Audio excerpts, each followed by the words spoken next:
سچی بات سکھاتے یہ ہیں، سیدھی راہ دکھاتے یہ ہیں، ٹوٹی آسیں بندھاتے یہ ہیں، ہلتی نیو جماتے یہ ہیں،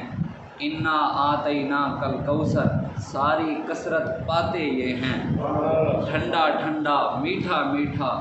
پیتے ہم ہیں پلاتے یہ ہیں، اس کی بخشش ان کا صدقہ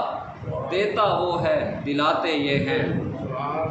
اعلیٰ حضرت بریلوی رحمۃ اللہ علیہ فرماتے ہیں رافع نافع دافع شافع کیا کیا رحمت دلاتے یہ ہیں،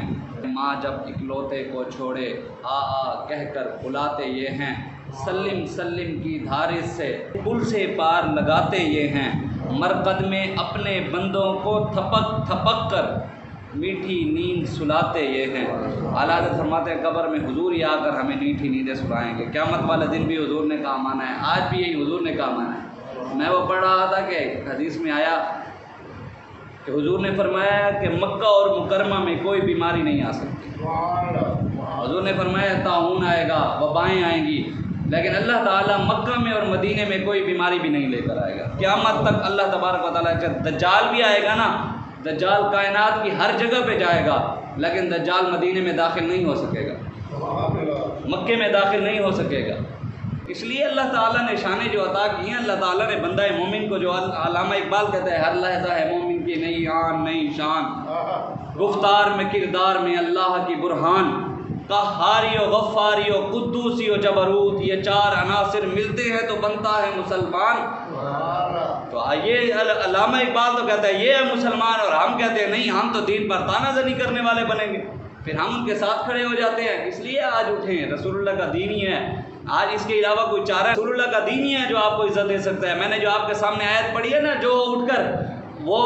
حکومتی ملا جو اٹھ کر حکومت کے ساتھ مل جاتے ہیں اور ان کے مطابق فتوے دیتے ہیں، ان کے بارے میں رب نے قرآن میں کہا ہے، میری بات نہیں ہے، رب نے اس کو کہا ہے، وہ اس کی مثال رب نے دی ہے۔ وَاتْلُ عَلَيْهِمْ نَبَأَ الَّذِي آتَيْنَاهُ آيَاتِنَا فَأَتْبَعَهُ الشَّيْطَانُ فَكَانَ مِنَ الْغَاوِينَ وَلَوْ شِئْنَا لَرَفَعْنَاهُ بِهَا وَلَكِنَّهُ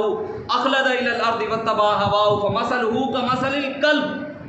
اللہ نے فرمایا موسیٰ علیہ السلام کے دور میں ایک صوفی تھا، عبادت گزار عالم، اللہ نے فرمایا ہم نے اس کو اپنی نشانیاں دی ہوئی تھی، ہم نے اسے علم دیا ہوا تھا، علم اپنا بتایا ہوا تھا، اور وہ اتنا بڑا زاہد تھا، اتنا بڑا عالم تھا، وہ رب سے جو بھی مانگتا تھا نا، اللہ اس کی فوراً دعا قبول کرتا تھا۔ اس کا نام بلعام بن بعور تھا، وہ اتنا بڑا موسیٰ علیہ السلام کے دور اتنا بڑا صوفی اور زاہد تھا، جو دعا اس نے کرنی اللہ نے فوراً قبول کر لینی۔ اب جب موسیٰ علیہ السلام آ گئے، انہوں نے اس علاقے پر حملہ کرنا چاہا، تو وہ جو اس علاقے کا بادشاہ تھا وہ بتوں کا پجاری تھا۔ موسیٰ علیہ السلام وہ جو بادشاہ تھا، موسیٰ علیہ السلام اس علاقے پر حملہ آور ہونے کے لیے اپنے ساری فوج لے کر اس علاقے میں جانے لگے، تو اس کے بادشاہ نے بلعام بن بعور صوفی کے پاس آ گیا، اس نے کہا کہ بدعا کر موسیٰ کے لیے۔ اس نے کہا میں یہ نہیں کر سکتا۔ اس نے کہا ہاں ٹھیک ہے، میں استخارہ کروں گا، استخارے کے بعد تمہیں بتاؤں گا۔ اس نے استخارہ کیا، صبح اٹھا، اس نے کہا بھی مجھے استخارے میں منع کیا گیا ہے کہ تو نے دعا نہیں کرنی، موسیٰ علیہ السلام کے خلاف دعا نہیں کرنی تو نے۔ تو جب انہوں نے یہ دیکھا نا،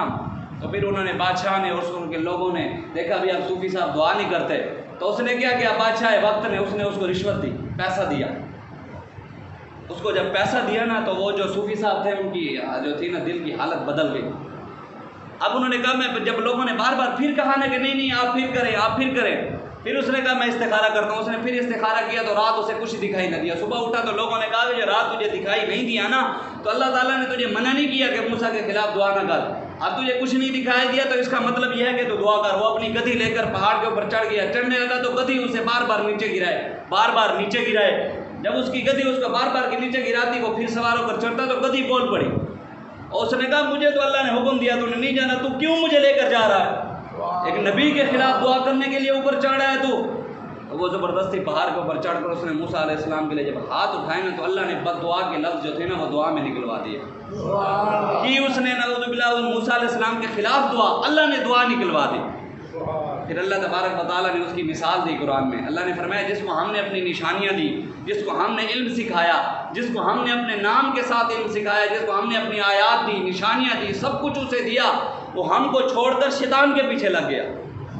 ہمارے راستے کو چھوڑ کر شیطان کے پیچھے لگ گیا۔ اللہ نے کیا فرمایا، فَمَثَلُهُ كَمَثَلِ الْكَلْبِ، اللہ نے فرمایا اس کی مثال اس کتے کی طرح ہے جو زبان نکال کر کبھی ادھر جاتا ہے کبھی ادھر جاتا ہے، تم اسے مارو تب بھی وہ زبان نکال کر ہانکتا ہے۔ کیا مقصد ہے؟ مقصد یہ ہے کہ کتا آپ کو بھونک رہا ہو نا، آپ کتے کو اگر ہڈی ڈال دیں تو وہ خاموش ہو جاتا ہے۔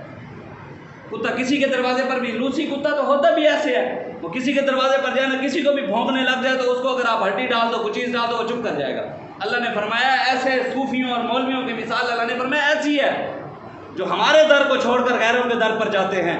جو ہمارے دین کو چھوڑ کر، قرآن کو چھوڑ کر لوگوں کے پیچھے لگ جاتے ہیں اور حکمرانوں کے پیچھے لگ کر کہتے ہیں جی نہیں نہیں جیسے یہ کہیں گے ویسے کرو، دین کی طرف نہیں دیکھتے۔ اللہ نے فرمایا ان کی مثال اس کتے کی طرح جو زبان نکال کر کبھی ادھر جاتا ہے کبھی ادھر جاتا ہے، اس کو مارو تم تب بھی زبان نکالتا ہے، نہ مارو تب بھی زبان نکالتا ہے، گرمی ہو تب بھی زبان نکالتا ہے، سردی ہو تب بھی زبان نکالتا ہے۔ وہ تو ہانپتے ہوئے کتے کی طرح ہے جو ایسا کرتا ہے، اللہ کے راستے کو چھوڑ کر حکمرانوں کے پیچھے لگ جاتا ہے، غیروں کے پیچھے لگ جاتا ہے، یہود و نصارہ کے پیچھے لگ جاتا ہے، اور جیسے وہ کہتے ہیں ویسے قرآن کی آیات اور دین کو مروڑ کر ویسے پیش کرتا ہے۔